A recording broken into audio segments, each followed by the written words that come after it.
इस कहानी की शुरुआत में हमें न्यूयॉर्क के आलीशान पेंट हाउस में मिस्टर पीबॉडी को दिखाया जाता है।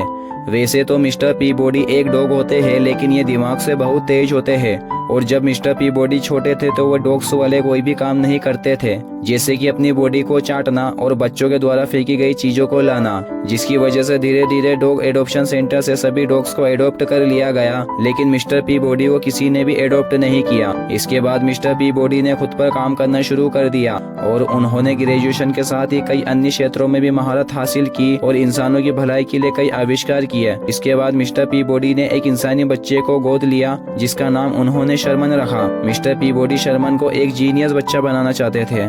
इसके लिए उन्होंने एक टाइम मशीन का आविष्कार किया, जिसकी मदद से वे शर्मन को इतिहास में कई बड़ी घटनाओं के समय में लेकर जाते हैं और शर्मन को उन घटनाओं के बारे में समझाने की कोशिश करते हैं। फिर दिखाया जाता है कि आज मिस्टर पीबॉडी शर्मन को टाइम मशीन की सहायता से 1789 में वे फ्रेंच रेवोल्यूशन को लेकर जाते हैं, जहां वो दोनों रानी मोरिया के आलीशान महल में गेस्ट के रूप में आए हुए होते हैं। मिस्टर पीबॉडी शर्मन को बताते हैं कि रानी को खाने पीने और पार्टियां करने का बहुत शौक होता है, जिसकी वजह से फ्रांस में गरीबी छा गई। लेकिन जब आज की पार्टी में रानी मेहमानों को केक खाने को बोलती है तो मजदूर ये बात सुन लेते हैं, जिससे उन्हें बहुत बुरा लगता है क्योंकि उनके पास खाने को अनाज नहीं होता, पर रानी पार्टियां कर रही होती है। इस बात पर गुस्सा होकर मजदूर रानी के खिलाफ विद्रोह शुरू कर देते हैं। जब मिस्टर पीबॉडी ये देखते हैं तो वो शर्मन को लेकर वहाँ से निकलना चाहते हैं, लेकिन शर्मन वहाँ नहीं होता है। ये देखकर मिस्टर पीबॉडी परेशान हो जाते हैं और शर्मन को ढूंढने लगते हैं। कुछ समय बाद मिस्टर पीबॉडी को शर्मन मिल जाता है, लेकिन तब तक बहुत देर हो चुकी होती है और विद्रोही पीबॉडी को रानी का मेहमान समझकर कैद कर लेता है और सभी क्रांतिकारियों के सामने पीबॉडी को मौत की सजा सुनाते हैं। जल्दाद पीबॉडी का सर धड़ से अलग करने लगता है। ये देखकर शर्मन बुरी तरह से डर जाता है, लेकिन पीबॉडी उसे समझाते हैं कि तुम डरो नहीं, मुझे कुछ नहीं होगा। और पीबॉडी अपने तेज दिमाग का इस्तेमाल करके शर्मन को लेकर वहाँ से निकल जाते हैं। अब पीबॉडी शर्मन को लेकर गटर के रास्ते अपनी टाइम मशीन की तरफ बढ़ रहे होते हैं ताकि वो अपनी टाइम मशीन में बैठकर वहाँ से निकल सके, लेकिन तभी वहाँ पर विद्रोह का मेयर अपने सैनिकों को लेकर आ जाता है और पीबॉडी और शर्मन को चारों ओर से घेर लेता है, लेकिन पीबॉडी बड़ी ही चालाकी से मेयर की तलवार उनसे छीन लेता है। इसके बाद मेयर और पीबॉडी के बीच में फाइट होना शुरू हो जाती है, लेकिन मेयर पीबॉडी के सामने ज्यादा देर टिक नहीं पाता है और पीबॉडी मेयर को घायल करके गटर के पानी का दरवाजा खोल देता है, जिससे पूरे गटर में पानी भरने लगता है और पीबॉडी शर्मन को लेकर वहाँ से निकल जाते हैं। जिसके बाद पीबॉडी और शर्मन टाइम मशीन में बैठकर वापस अपने रियल टाइम लाइन में आने लगते हैं। यहाँ पर शर्मन पीबॉडी से पूछता है कि हम कल कहाँ जाने वाले हैं, तो पीबॉडी इससे बताता है कि हम कल कहीं नहीं जाएंगे क्योंकि कल तुम्हारे स्कूल का फर्स्ट डे है। अगले दिन मिस्टर पीबॉडी शर्मन को स्कूल छोड़ने आते हैं। अब क्लास में जब टीचर बच्चों से अपने इतिहासमय घटनाओं के बारे में पूछती है तो शर्मन उनके सवालों का सही जवाब देता है, जिससे टीचर शर्मन से इम्प्रेस हो जाती है।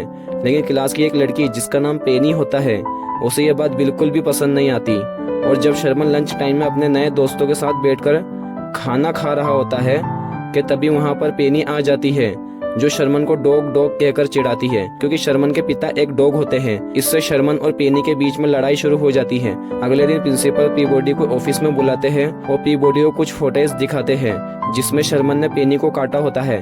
तभी वहाँ पर मिस गूनियर आ जाती है। उन्हें लगता है कि पीबॉडी के साथ रहने की वजह से ही शर्मन के अंदर दूसरे बच्चों को काटने की प्रवृत्ति आ गई है, इसलिए वो पीबॉडी से कहती है कि मैं कुछ दिनों में तुम्हारे घर इन्वेस्टिगेशन के लिए आने वाली हूँ और अगर मुझे जरा भी शक हुआ कि आप शर्मन की देखभाल अच्छे से नहीं कर पा रहे हैं तो मैं शर्मन को आपसे ले लूंगी। फिर रात को पीबॉडी शर्मन को समझा रहे होते हैं कि तुम्हें इस तरह किसी बच्चे को काटना नहीं चाहिए था। इस पर शर्मन पीबॉडी को बताता है कि उसने मुझे कुत्ता कहा था, इसलिए मैंने उसे काटा। यह सुनकर पीबॉडी इमोशनल हो जाते हैं और शर्मन को गुड नाइट बोलकर वहाँ से चले जाते हैं। अगले दिन मिस्टर पीबॉडी एक अच्छी सी डिश बना रहे होते हैं और जब शर्मन पूछता है कि आज आप ये डिश क्यों बना रहे हैं, तो पीबॉडी बताते हैं कि पेनी और तुम्हारे बीच हुई लड़ाई को खत्म करने के लिए मैंने आज पेनी को और उसके पेरेंट्स को अपने घर पर खाने के लिए बुलाया है। अब वे सभी पीबॉडी के घर पहुंच जाते हैं। इसके बाद पीबॉडी शर्मन को पेनी के साथ कुछ समय बिताने को कहते हैं और खुद पेनी के पेरेंट्स को इम्प्रेस करने लगते हैं। अब पीबॉडी तो अपने मल्टीपल टैलेंट की वजह से पेनी के पेरेंट्स को इम्प्रेस कर लेते हैं, लेकिन दूसरी ओर शर्मन का पेनी से एक ऐतिहासिक मुद्दे पर झगड़ा हो जाता है और अपनी बात को सही साबित करने के लिए पेनी को टाइम मशीन के बारे में बता देता है और पेनी इसमें बैठकर निकल जाती है। वहीं दूसरी ओर पीबॉडी पेनी के पेरेंट्स को इम्प्रेस करके उनके अच्छे दोस्त तो बन जाते हैं। तभी वहाँ पर शर्मन आता है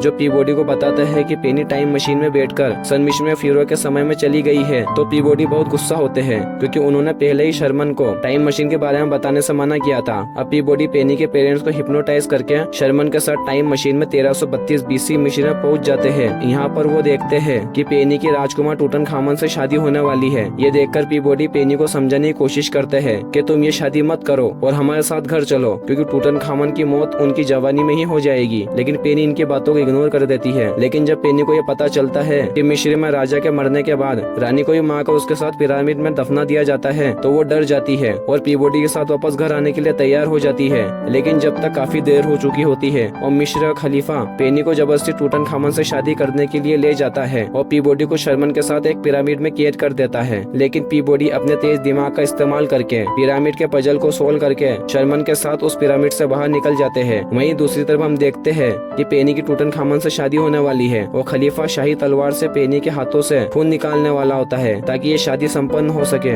लेकिन तभी पीबॉडी शर्मन के साथ मिस्र के देवता एनुबिस की मूर्ति के अंदर से खलीफा से कहता है कि मेरा हुक्म है कि तुम इस लड़की को महल के दरवाजे पर छोड़कर वापस चले आओ, नहीं तो मैं पूरे मिस्र में जानलेवा बीमारी फैला दूंगा। ये सुनकर वे सभी डर जाते हैं और वो पेनी को मेन दरवाजे के बाहर छोड़ने के लिए राजी हो जाते हैं। लेकिन तभी वो मूर्ति टूटकर नीचे गिर जाती है, जिससे सभी को पता चल जाता है कि उस मूर्ति के अंदर से तो पीबॉडी और शर्मन बोल रहे थे। फिर वो सभी लोग इनका पीछा करने लग जाते हैं। लेकिन पीबॉडी शर्मन और पेनी के साथ बड़ी मुश्किल से वहाँ से निकल जाते हैं और अपनी टाइम मशीन में बैठकर अपने रियल टाइम लाइन में वापस आने लगते हैं। लेकिन बीच रास्ते में ही इनकी टाइम मशीन की बैटरी खत्म हो जाती है, जिसकी वजह से इन्हें एक नेशन में इटली में रुकना पड़ता है, जहाँ पर ये मशहूर साइंटिस्ट लियोनार्डो दा विंची से मिलते हैं। यहाँ पर लियोनार्डो अपनी मशहूर पेंटिंग मोनालिसा बना रहे होते हैं और जब वो पीबॉडी को देखते हैं तो बहुत खुश होते हैं क्योंकि पीबॉडी टाइम टेबल करके उनसे पहले भी मिल चुका होता है। इसके बाद पीबॉडी विंची को अपनी प्रॉब्लम बताते हैं कि किस प्रकार बीच रास्ते में ही उनकी टाइम मशीन की बैटरी खत्म हो गई थी, जिसकी वजह से इन्हें यहाँ आना पड़ा। और पीबॉडी विंची से अपनी मशीन को चार्ज करने को कहते हैं और विंची राजी हो जाते हैं। अगले सीन में हम देखते हैं कि पीबॉडी विंची के साथ मिलकर अपनी मशीन को चार्ज पर लगा देते हैं। लेकिन तभी पीबॉडी आसमान में देखते हैं कि शर्मन पेनी के साथ विंची ग्लाइडर में बैठकर आसमान में उड़ रहा है। ये देखकर पीबॉडी डर जाते हैं क्योंकि शर्मन को ग्लाइडर उड़ाना नहीं आता था